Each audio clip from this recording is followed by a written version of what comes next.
Hello guys, আসসালামু আলাইকুম। আশা করি সবাই ভালো আছেন। আমরা যাচ্ছি পারাগাঁও নাইট ম্যাচ ক্রিকেট টুর্নামেন্টে। আজকে আমাদের চতুর্থ খেলা। একে একে সবাই জড়ো হচ্ছে মসজিদের সামনে।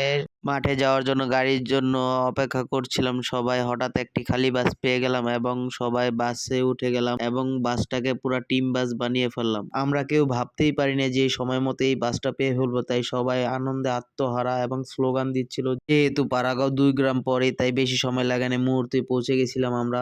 একে একে দল বেঁধে বাস থেকে নামছে আমাদের খেলোয়াড় সহ ছোট ভাইরা। বড় ভাই শিমুলকে বলছিলাম হাই দিতে।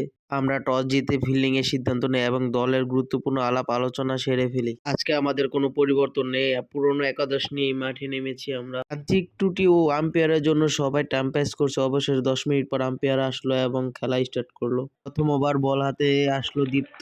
বলে রাখি, আজকে আমাদের চতুর্থ খেলা। আজকে জয় লাভ করতে পারলে সেমিফাইনাল নিশ্চিত। দীপ্ত গুড লেন্থে বল করছে, ব্যাটিং পরস্ত, অফসাইড দিয়ে ছোট ভাই সালমানের হাতে।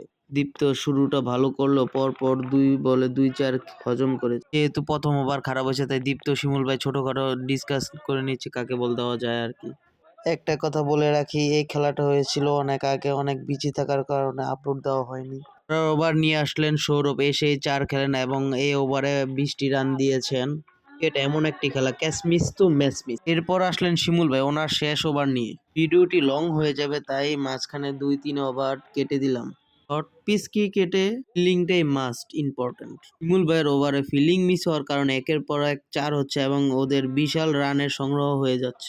এরপর আসলো মেহেদী, ওর দ্বিতীয় ওভার নিয়ে। এই ওভার অনেক ভালো বল করেছে এবং দলের কঠিন সময়ে গুরুত্বপূর্ণ উইকেট এনে দিছে। ক্রিকেট গুল বলের খেলা, যে কোনো সময় যে কিছু হয়ে যেতে পারে এবং খেলার মাঝে টার্নিং পয়েন্ট থাকে। টার্নিং পয়েন্টে উইকেট ও রান খেলাকে জয় এনে দিতে অনেক সাহায্য করে।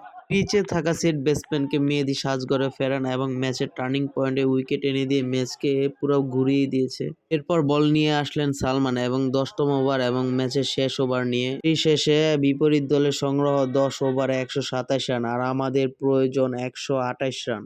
128 রান তাড়া করতে ওপেনিং এ নামেছেন দীপ্ত ও ছোট ভাই রনক। তোর ক্লাসিক শট, একে একে বল বাউন্ডারির বাইরে যেতে লাগলো এবং গ্যালারিতে জয়ের উল্লাসে মেতে উঠছে। আগেই বলেছিলাম, গুল বলের খেলা ক্রিকেট। কে কখন জ্বলে ওঠে বলা যায় না, কিন্তু দীপ্ত জ্বলে উঠেছে।